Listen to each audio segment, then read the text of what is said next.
పులివెందులలో Christmas వేడుకలు. అక్కడ జరిగిన ఓ చిన్న కేక్ సంఘటన ఇప్పుడు వైఎస్ ఫ్యామిలీ రాజకీయ భవిష్యత్తునే ప్రశ్నార్థకం చేస్తోంది. ఏంటా కథ? దాని వెనకున్న విషయాలేంటి? వివరంగా చూద్దాం. ఈ ప్రశ్న చూడండి. అత్త పెట్టే కేకొద్దు, కాని అత్తగారి ఆస్తులు మాత్రం కావాలా? అబ్బో, ఈ ఒక్క ప్రశ్న చాలు మొత్తం కథను మన కళ్ల ముందు పెట్టేస్తుంది. ఇంతకీ ఈ సంఘటన వెనుక ఉన్న అసలు కారణాలు ఏంటో కొంచెం లోతుగా చూద్దామా? అయితే ఇది కేవలం ఓ కేక్ ముక్కకు సంబంధించిన విషయం కాదండోయ్. దీని వెనకాల అబ్బో అహంకారం, ఆస్తుల గొడవలు, అధికారం కోసం పోరాటం, ఇలా చాలా పెద్ద కథే దాగుంది. కుటుంబంలో ఎంత పెద్ద సంఘర్షణ నడుస్తుందో దీన్ని బట్టి అర్థం చేసుకోవచ్చు. సరే, అసలు విషయానికొద్దాం. ఒక కేక్ ఇంత పెద్ద వివాదాన్ని ఎలా రేపింది? పైకి కనిపించే కథ వేరు, దాని వెనుక ఉన్న అసలు నిజాలు వేరు. ఏంటవి? ఈ కథ అర్థం కావాలంటే ముందు మనం పులివెందులు ప్రాముఖ్యత గురించి తెలుసుకోవాలి. వైఎస్ కుటుంబానికి అది కేవలం ఒక నియోజకవర్గం మాత్రమే కాదు, అదొక సెంటిమెంట్, ఒక power symbol. YS Rajasekhara Reddy గారి టైం నుంచే ప్రతి ఏటా అక్కడ క్రిస్మస్ వేడుకలు చాలా గ్రాండ్గా జరుగుతాయి. అదొక సంప్రదాయం. అయితే ఈ కేక్ సంఘటన జరగడానికి కొన్ని రోజుల ముందు కథలో ఒక ఇంట్రెస్టింగ్ ట్విస్ట్ ఉంది. అదేంటంటే, రాజకీయంగా బద్ధశత్రువుల్లా మారిపోయిన అన్నచెల్లెళ్ళు జగన్, షర్మిల మళ్లీ కలవబోతున్నారనే సంకేతాలు బలంగా వినిపించాయి. అవును, అందుకు కారణాలు కూడా ఉన్నాయి. చూడండి, షర్మిల కొడుకు ఈ వేడుకలకు రావటం, జగన్, షర్మిల సోషల్ మీడియాలో ఒకరికొకరు విషెస్ చెప్పుకోవటం, అన్నింటికన్నా ముఖ్యంగా ఇద్దరూ ఒకే ఫ్రేమ్లో నిలబడి ఫోటోలు దిగడం. ఇవన్నీ చూశాక ఇక వాళ్లు కలిసిపోయినట్టే అని అందరూ ఫిక్స్ అయిపోయారు. ఈ పరిణామాలతో పార్టీలో కూడా పెద్ద చర్చే మొదలైంది. ఏకంగా సతీష్ రెడ్డి లాంటి నాయకులే ఇక అన్నాచెల్లెలు కలవడం ఖాయం, త్వరలోనే ఆ వార్త వింటారు అని పబ్లిక్గా చెప్పడం మొదలుపెట్టారు. సో స్పెక్యులేషన్ చాలా బలంగా ఉండేది. సరే, ఇప్పుడు ఈ మొత్తం కథలో అత్యంత ఇమోషనల్ యాంగిల్కి వద్దాం. తన ఇద్దరు పిల్లల మధ్య నలిగిపోతున్న ఒక తల్లి విజయమ్మ గారి గురించి మాట్లాడుకుందాం. ఒక్కసారి ఆలోచించండి. ఒక తల్లికి తన కొడుకు ఒకవైపు, కూతురు మరోవైపు, వాళ్ల మధ్య ఈ రాజకీయ యుద్ధం ఎన్ని సంవత్సరాలుగా ఆమెను ఎంత మానసిక క్షోభకు గురిచేసి ఉంటుందో. చివరికి ఎన్నికల టైంలో ఎవరి పక్షాన ఉండాలో తెలియక అమెరికా వెళ్ళిపోవాల్సిన పరిస్థితి వచ్చిందామెకు. అంతేకాదు, పార్టీ గౌరవాధ్యక్ష పదవి నుంచి పక్కకు తప్పించినా కూడా విజయమ్మ ఎప్పుడు ఒక్కసారి కూడా జగన్ గురించి నెగటివ్గా మాట్లాడలేదు. అందుకేనేమో ఈ క్రిస్మస్ వేడుకల్లో జగన్ను అంత ప్రేమగా హత్తుకొని కేక్ తినిపించినప్పుడు ఆమె కళ్లల్లో ఒక ఆశ కనిపించింది. అన్నీ సర్దుకుంటాయేమో అన్న ఆశ. రైట్. ఇంత ఆశావహంగా ఉన్న వాతావరణాన్ని ఒక్కసారిగా మార్చేసిన ఆ వైరల్ మూమెంట్కి ఇప్పుడొద్దాం. అందరూ మాట్లాడుకుంటున్న ఆ అసలు సంఘటన ఏంటి? సయోధ్య కథను పక్కదారి పట్టించిన ఆ క్షణమేంటి?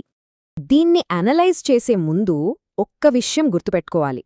పాలిటిక్స్లో, ముఖ్యంగా ఇలాంటి పబ్లిక్ ఈవెంట్స్లో మాటల కన్నా బాడీ లాంగ్వేజే ఎక్కువ మాట్లాడుతుంది, చాలా విషయాల్ని చెప్పేస్తుంది.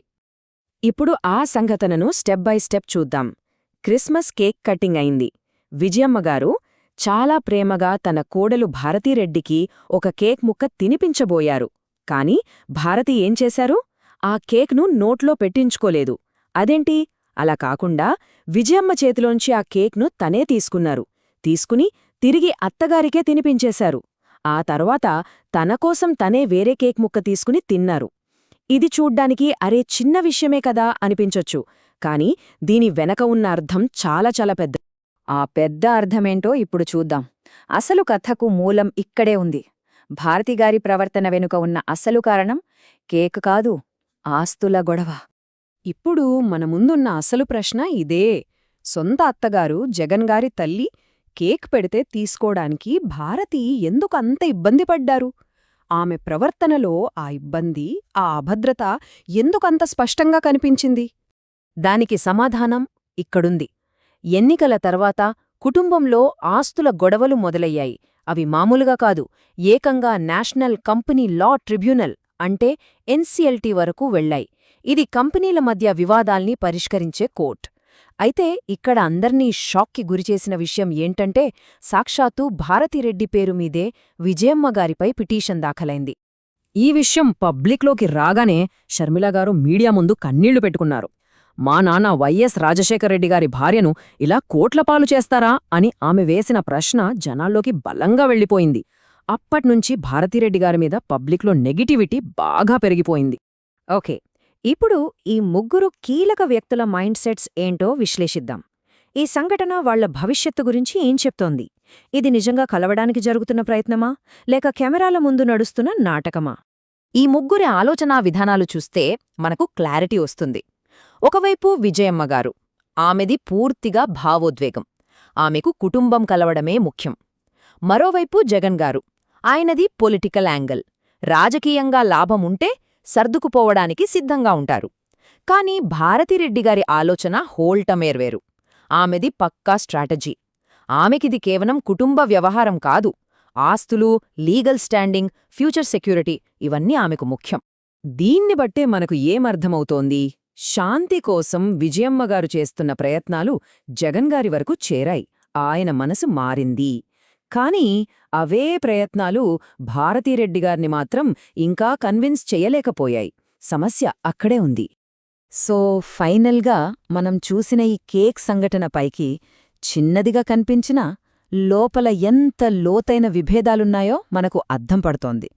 మరి ఇప్పుడు అసలు ప్రశ్న ఏంటంటే, ఇది నిజమైన సంధికి ఆరంభమా, లేక కేవలం కెమెరాల కోసం ఆడిన డ్రామానా? బహుశా దీనికి సమాధానం తెలియడానికి ఇంకొన్ని రోజులు పట్టొచ్చు.